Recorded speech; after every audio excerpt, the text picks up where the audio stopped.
Hello, and welcome back to Calligraphy Biz Corner. I'm Elaine. And I'm Xiao Chen, and we are so excited to bring you part three, the final episode of our Empowered CEO series, which is all about showing up and taking action in your calligraphy business. If you haven't yet listened to episodes 23 and 25 for parts 1 and 2, be sure to go back and do that first. In episode 23, which is part 1 of our series, we shared 4 key mindset shifts that will arm you with the right foundation for thinking like a CEO. And then in episode 25, we shared 4 key strategies that will help you plan like a CEO. So now that you've developed the right mindset and strategy for your business, it's time to get to work. Just remember that mindset and strategy alone aren't enough if you're not taking the actions to drive your business forward. So today we're going to share 5 ways to design your days productively and efficiently. And whether that's working on your business full time or just a couple hours a week, we think that these tips will be really helpful for you. So, we hope that you walk away from this episode with some ways to structure your workday in a way that allows you to achieve your goals efficiently and effectively without the burnout. So, our first tip for taking action in your business like a CEO is to develop a weekly plan. One of the most important things that you can do as the CEO of your business is to stay focused on the things that matter most. So, now that you have an idea of what your short term and your long term goals are, how do you actually break them down into day to day action? And we believe that it is about creating a routine that really aligns with your mindset as well as your strategy to make sure that you stay on track. In episode 25, where we talked about CEO strategy, I referenced my quarterly planning roadmap and how that planning method starts at the quarter level for goal setting and then breaks down those goals into what you're going to focus on for each of the 3 months of the quarter, and then the specific actions that support those goal areas. So, when we're talking about weekly planning, we're taking that one step further. So, you want to look at whatever goals you have prioritized for the month and decide what actions or tasks you're going to accomplish in a specific week to support those big picture goals. So I like doing this at the beginning of each week. That's just something that I've kind of like built into my schedule. So either on Sunday or Monday, whenever you kind of start planning for your week, before you actually dive headfirst into any to dos. Because if you're clear on the most important priorities for your week, then it's easier to focus on those rather than tackling like a lot of random tasks. And you're more likely to basically stay aligned with whatever your bigger vision is rather than getting sidetracked. Yep. Yeah, I do the same thing. I like to take time on Sundays, even though like I try not to work on the weekends, which doesn't always happen, but I love setting the tone for the week ahead on Sunday so that I have a really clear picture of like what is it that I'm focusing on this week, how my days are going to look. And so what I use to do this is I really like my full focus planner. I just started using this at the beginning of last year, and I will say it is like the one and only planner that I've actually stayed consistent with. I feel like every year I'm like, I want to be a paper planner girly again. And every year I fall out of the habit very quickly. But this one has helped me stay on track. And I think because of the way that it's designed, there's a weekly preview page where I'm able to like kind of review what works the previous week, what I accomplished, what wins were, things like that. And then it also helps me identify like, okay, what are my top 3 priorities for the week ahead? So I love filling that out on Sunday nights and just kind of recapping like, this is what worked really well. This is what didn't go so well. This is what I want to change. And then this is what I need to be focusing on starting tomorrow. And then we're going to get into planning out your days as well. But what I love about this planner specifically is in addition to those top 3 priorities for the week, there's also then big 3 priorities on each like day within the planner. So then I can take my weekly big 3 and break that down like day by day. So for example, if one of my big goals for the week is to say it's going to be like wrapping up wedding signage for a client or something like that, then I can decide what do I need to focus on each day in order to make sure that I'm hitting that goal for the week. hmm Yeah, I have a similar process. So my quarterly and my monthly goals are outlined in that quarterly planning roadmap. And then I also do my like weekly and daily planning and prioritization in a physical paper planner. I'm kind of picky about my planners because I do love using mine daily. I think this is my 5th year, but I've been using the Golden Coil planner.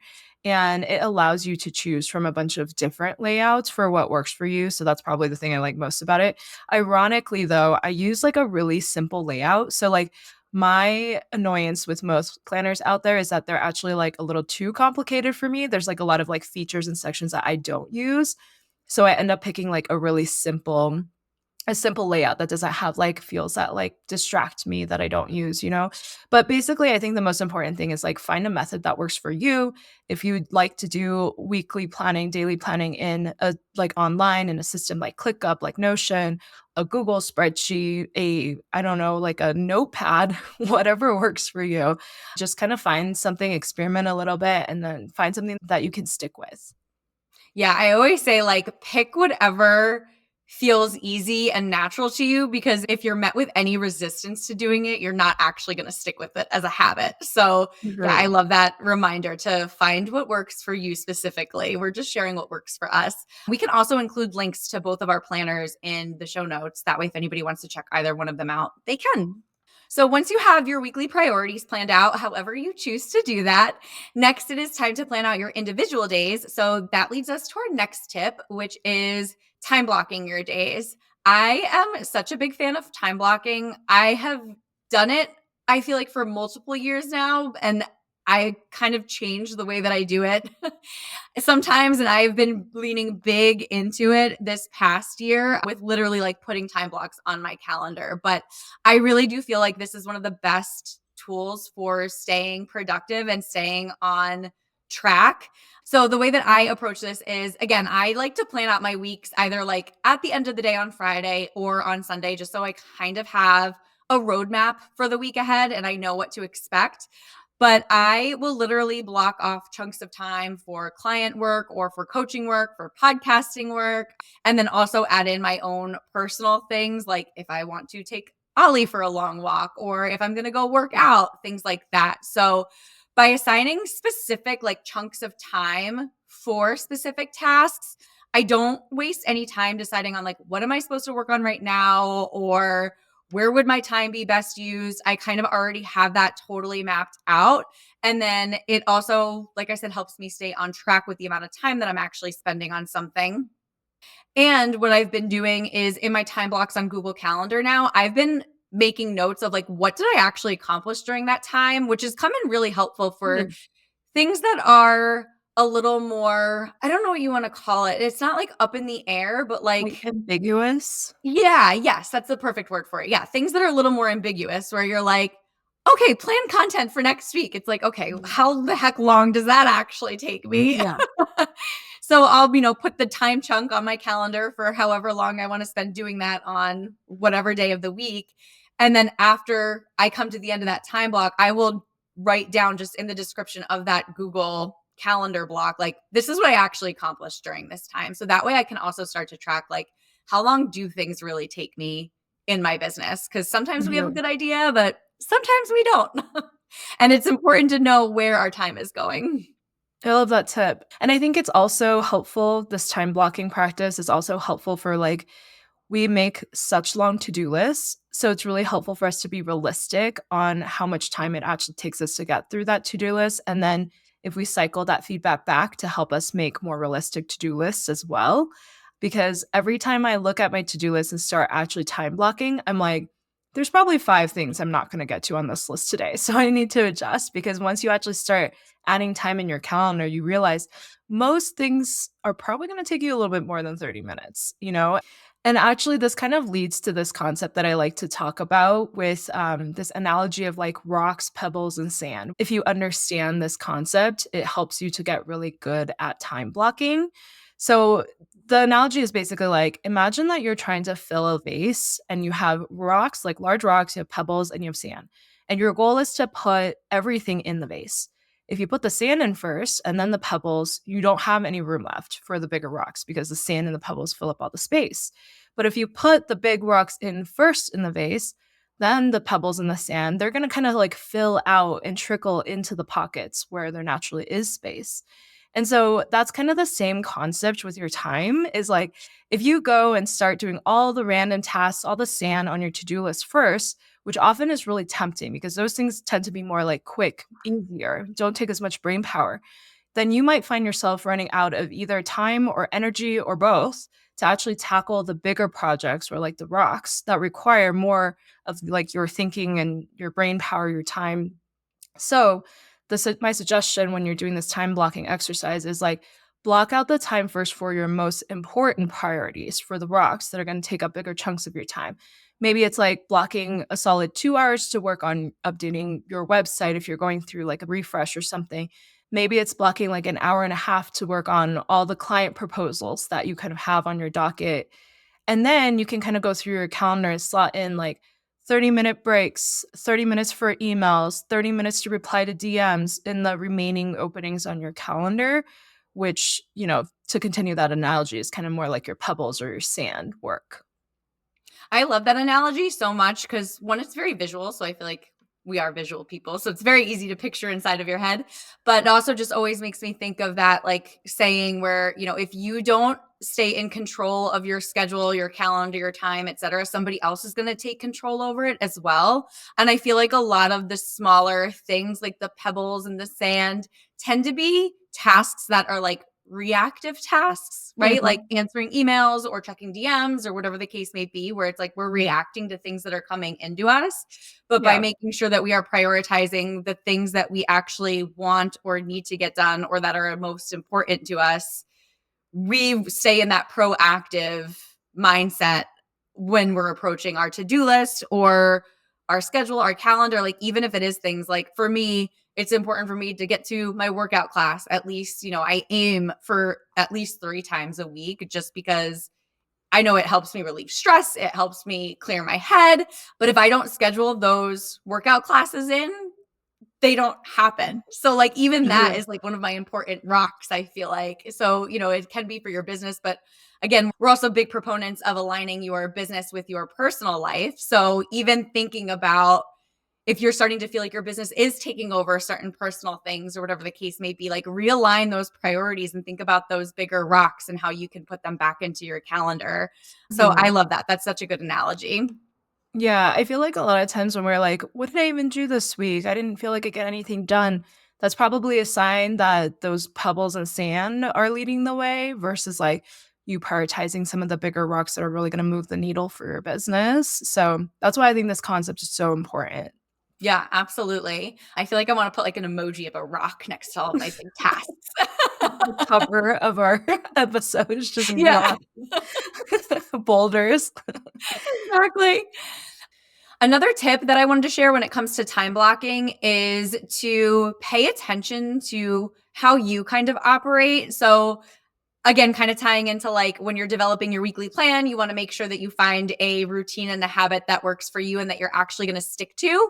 So, same idea when you're time blocking your days, pay attention to, maybe you are really focused and productive in the mornings, and that's when you want to do your deep work. And then maybe in the afternoons, you find yourself dragging a little bit or something like that. That is my personal scenario. So, so it's like I like to keep kind of admin tasks or cleanup work, things like that for the second half of the day or things that I can like kind of just mindlessly run through like a to-do list style in the afternoon versus doing things like content planning or actual, in studio creation if I'm working on a wedding, things like that. I know that I show up better in the morning.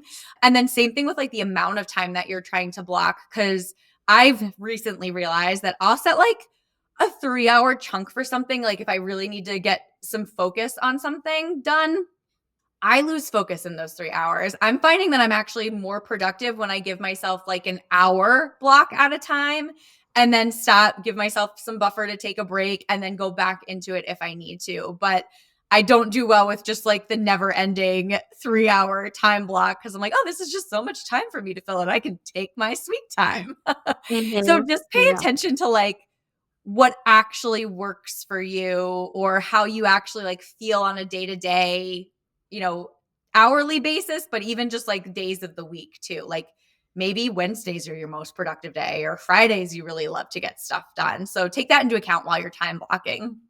Yeah, that's a great tip. And Elaine and I are opposites. She's like morning morning person. I'm a night owl. So I always do kind of like my admin miscellaneous tasks in the morning.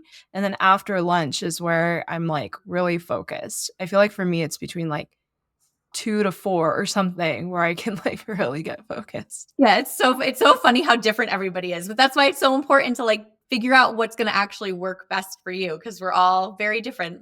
One last tip when it comes to time blocking is that you can add kind of a recurring calendar invite at the end of your day, 15 to 30 minutes, to kind of take inventory of what you accomplished that day and help you plan for the next day. So, similar to what Elaine was talking about, like planning the week ahead of time, this is to help you get a head start and hit the ground running when you show up in your business the following day and really like tackle your priorities right away without having to remember like, oh, what was it that I needed to do? I find that when I don't do this, what happens is I go into my inbox first thing and then I just get kind of stuck into that vortex of like emails and reading everybody's newsletters and whatever else instead of actually focusing on what I need to prioritize for the day.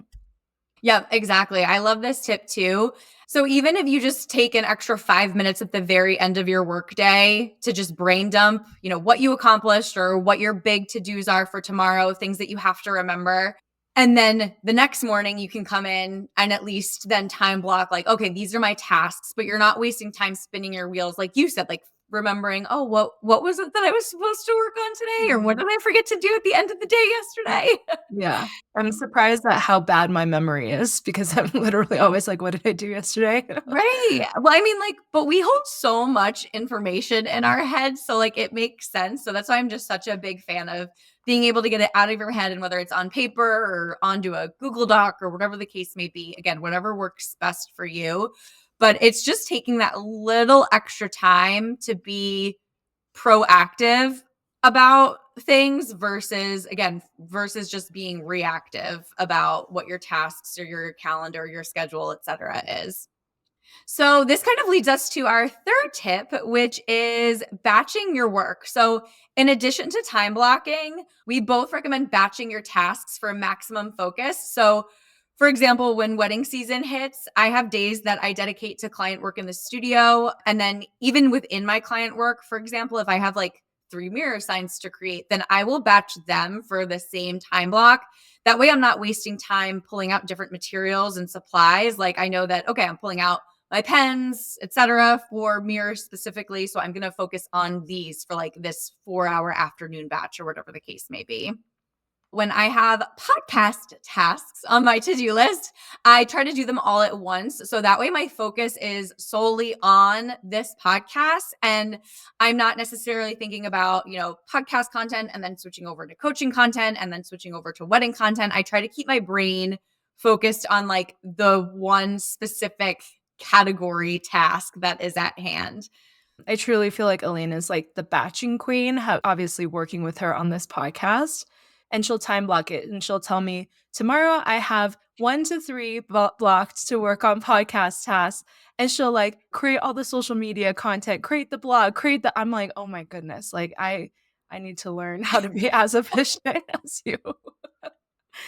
I'm just like I think by the end of last year, with just like having my feet in multiple things, it was just like, I feel like I was feeling like I was being pulled in too many different directions. So that's why like this year I've gotten very kind of almost like back to basics with time blocking and batching my work and literally putting it on just like a Google Calendar rather than anything else.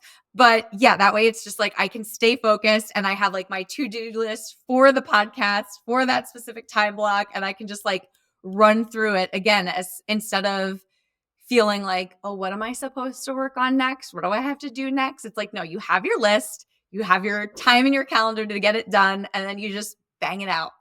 Yeah. I mean, it really, really helps with productivity. We wouldn't be able to produce a podcast on our own without editing support if we didn't do it this way. Absolutely not. So similar to Elaine, I basically do the same thing. I separate my like admin computer days from production days. And those are days where I like will rarely look at my computer. I'll put like an autoresponder or a note in my emails that say like, please allow 2 to 4 business days or something if I'm deep in production. Elaine kind of mentioned batching within production itself. I love this too. I'm all about maximizing efficiency. So just to give one more example on how you could do this, like if you're writing 100, 200 place cards on, let's say, agate, shells, anything where you actually need to like clean the surface beforehand, I always will clean everything at once before I start writing rather than like clean each one and then writing on it. Because if you do it that way, then you have to keep like putting down your pen, picking it back up. And yeah, it seems like nothing, like a couple seconds here and there. But when you're doing the 100 or 200 plus, the quantity of it, that time really adds up. So, those are just like a few examples, but think about it in your own personal workflow or whatever task you might be working on. How can you kind of like batch your tasks in a way that you don't need to context switch as much? Because ultimately, the key takeaway here is that anytime you are context switching from a task that you're doing or a type of task, there's a cost in terms of your time and your attention, like your focus. And so when you're structuring your day, think about how you can minimize your context switching. So even if it's not like an entire day dedicated to an admin and an entire day dedicated to production, maybe it's all admin in the morning and production in the afternoon, right? Just think about how you can structure that day in a way where you can minimize context switching so that you maximize your focus. Yeah, I love that reminder because I have definitely felt the negative effects of context switching before. Even if it's like, oh, I'm just going to check my email for this one thing, or I'm just going to Right. open up Yeah. Instagram for this Oh my, one thing. yeah. And then 30 minutes later, you're like, Yeah. what just happened? Too many rabbit holes. Exactly. So all of that kind of brings us to the idea of being able to protect your time and energy, because these three tips that we just shared, which are creating a weekly plan, time blocking your days, and batching your work, they aren't going to have the maximum potential impact on your schedule and your business if you don't put parameters in place to protect your time and your energy.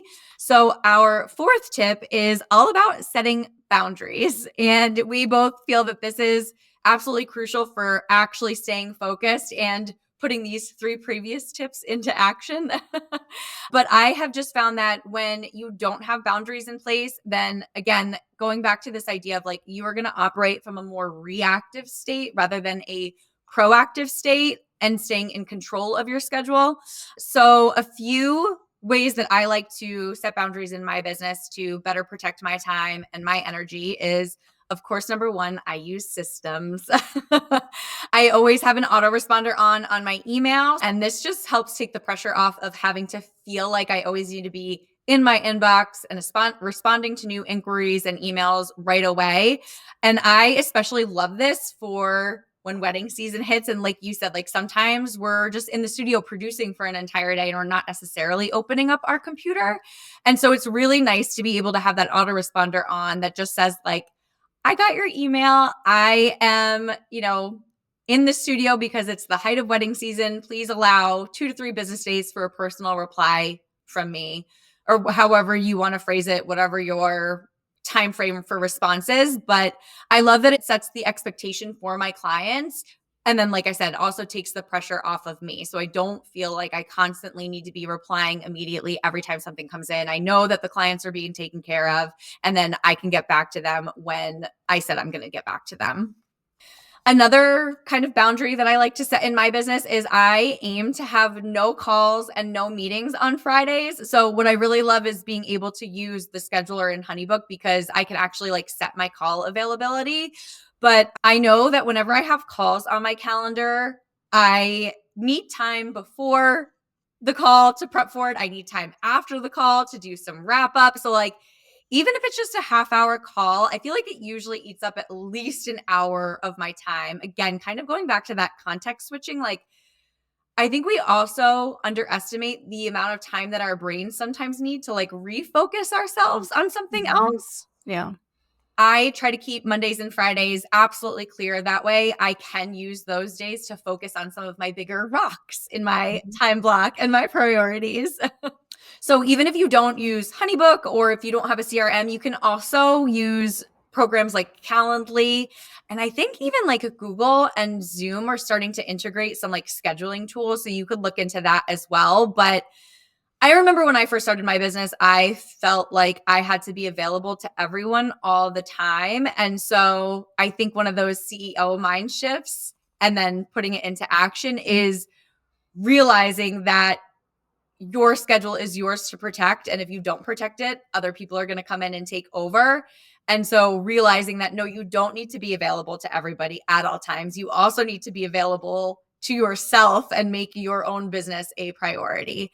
So having Mondays and Fridays blocked off has been really helpful. And then I also use the do not disturb on my phone all the time. Like if I really need to be focusing on something, I set my phone to do not disturb. That way I am not getting inundated with any texts or calls or whatever the case may be. And then you can also create different settings. So like if you're worried about missing an important call from somebody, you can always like let one person come through. So like I think I have like my mom and my dad and my sister as like they can fly through pretty much anything. Just God forbid there were ever some sort of emergency, because that's always like my nightmare. That's like I was too busy working on this and I missed this really important call. Yeah.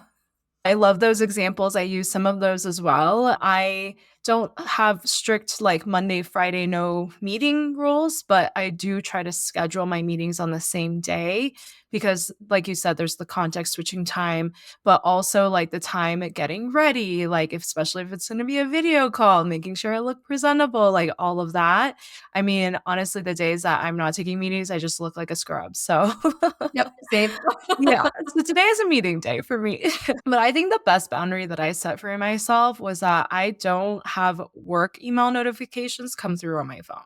And I know that might seem scary to people, but it's kind of like what you were alluding to, which is like we have to take care of ourselves first and our sanity and our mental health and everything if we want to be the best that we can be for our business. And I used to get anxiety in the evenings or the weekends when I would see a work email come through, but that just means like I would just never turn off for my business. And so it's been a huge game changer for me to disable those notifications on my phone, which means that I only go in and check my email when I want to check my email, when I want to see what's going on. And it's just allowed me to like actually respect my own boundaries and be able to fully disconnect. Cause otherwise I'm not able to fully disconnect. And people like a lot of times when people are planning their weddings, they're doing it on the evenings and the weekends. So a lot of times the leads for weddings are coming through outside of like typical business hours. And I think the expectation should be, especially if you have an autoresponder of some sort, that you reply within a few business days, not that you reply that evening or that weekend or anything like that. And so, what's the point of me having to be disrupted on my evening or weekend if I'm not going to be responding anyway? It just means my brain's going to be thinking about that until I actually do respond, you know? So I think it's just been so helpful for me to disable those notifications. I do the same thing for my Instagram too. I just don't allow any Instagram notifications on my phone. I mean, it's not also not a channel where I feel like I have like a service level agreement, an SLA attached where I have to reply within a certain amount of time to people. So it just helps protect my focus because again, if I'm like working on something and I see all these Instagram DMs come through, I'm going to be really tempted to, if not reply to them, at least read them. And so again, this is me being intentional about when I have a little block of time and just go through all those messages at once. Yeah, I love that. I also have turned both of those notifications off on my phone because I used to have them on again like a couple years ago. I just feel like when you first start your business, like I said before, you have this like feeling like you have to be on all the time and you have to be showing up and you have to be responding. I think that the shift happens when you realize that that's actually not the case. And again, like you have to protect your own mental health, you have to protect your own time.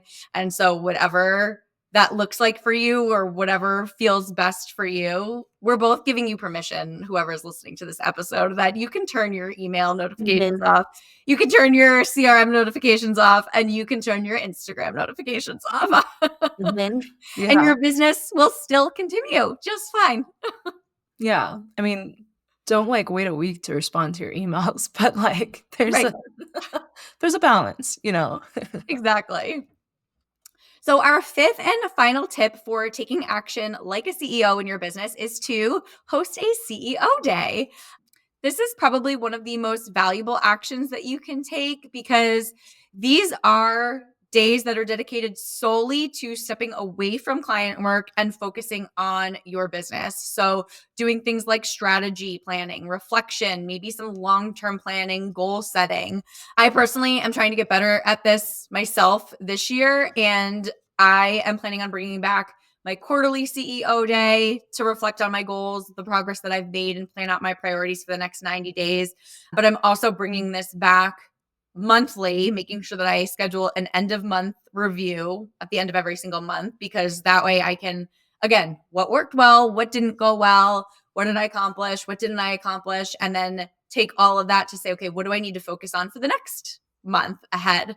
But this just helps you stay grounded. It helps you stay focused and ensure that what you are doing is actually aligning with your bigger picture. In episode 1, we talked about defining your why and revisiting it often. And I think it's really easy to get lost in the weeds of running your business. So by taking this time for intentional reflection and planning, it's going to help you make sure that you're constantly staying in alignment with what that bigger picture vision is for not only just your business, but also your life. Yeah, I do something similar, also same cadence, like end of month, end of quarter, and I use that like quarterly planning roadmap that I've been talking about. I haven't blocked out like an entire day, but definitely like a chunk of time, to kind of do that. You can also use this concept of a CEO day for like big projects that you're working on. So again, it doesn't have to be a whole day. It could be like a half day, a couple hours, but just like dedicated focus time without distractions. Maybe put your do not disturb on, where it could be like planning out a new website brand redesign or maybe a new service offering, and really giving yourself time to think through all the aspects of that service offering, from like who's your audience, your messaging, your pricing, your launch strategy, your marketing, like all these different aspects of it, and just sitting down and like giving yourself the full permission to brainstorm freely. I feel like we don't give ourselves enough of that space to just like let our imagination go when it comes to like things in our business. And I think that's what a CEO day or a similar thing like half day, allows you to do. Yeah, absolutely. I think that it just gives you, like you said, that permission to focus on whatever, like even just things that maybe have made it to the very bottom of your to-do list because time got away from you that month or that quarter. And you're like, I need to tackle these things, like however that looks for you. I also like to do a Friday review. I kind of call it like my Friday CFO/CEO time. And I like put an hour and a half in my calendar on Fridays to just like go through my numbers, review my finances. And then that's also where I'm trying to do, wrap up my week and also look ahead to the next week of like, what are the priorities that I need to be focusing on? That way by Sunday, I'm like, okay, I just need to now put this into a little map for the week, but I have everything written down. So one other tip for planning a CEO day that kind of goes back to like how Elaine was saying before, she's less productive if there's like a really big chunk of time on her calendar, is when you are blocking a half day or a whole day, break that into smaller chunks of time and kind of time block within that day. So maybe let's say you're launching that service offering, like give yourself 30 minutes to brainstorm about like your messaging, and then 30 minutes to figure out your pricing or whatever each of those little components are. Make yourself an agenda of what you're going to do during that day, and then start to like chunk out how much time you think you need for each of those tasks. And also add in some breaks for yourself, because you're going to need fuel to keep that like critical thinking going. So when you're actually planning out a big chunk of time for your CEO day, make sure that you're breaking it out into those smaller pieces for yourself. Yeah, that's such a good reminder because it also ties into, I forget what it's called, but there's that like law where it's like we fill the amount of time that we're given for Mhm. something. And I feel like that's one of the arguments that I've heard too for like 4-day work weeks and whatnot. Cause it's like when you constrict the amount of time that you're given for something, you're actually going to be more productive because you're like, oh, I have 1 hour to get this done. I got to go. Mhm. Okay, so that brings us to the end of our Empowered CEO series. So we've armed you with the mindset, the strategy, and now how to take productive action in your business. So we hope that these tips that we've shared are going to help you work smarter, not harder. They're going to help you show up proactively within your business. And just to recap the 5 tips that we shared today, they were number 1, developing a weekly plan. Number 2, time blocking your days. 3, batching your work. 4, setting boundaries. And then number 5, hosting a CEO day. Yeah, we don't want you to have to work more in order to achieve your goals.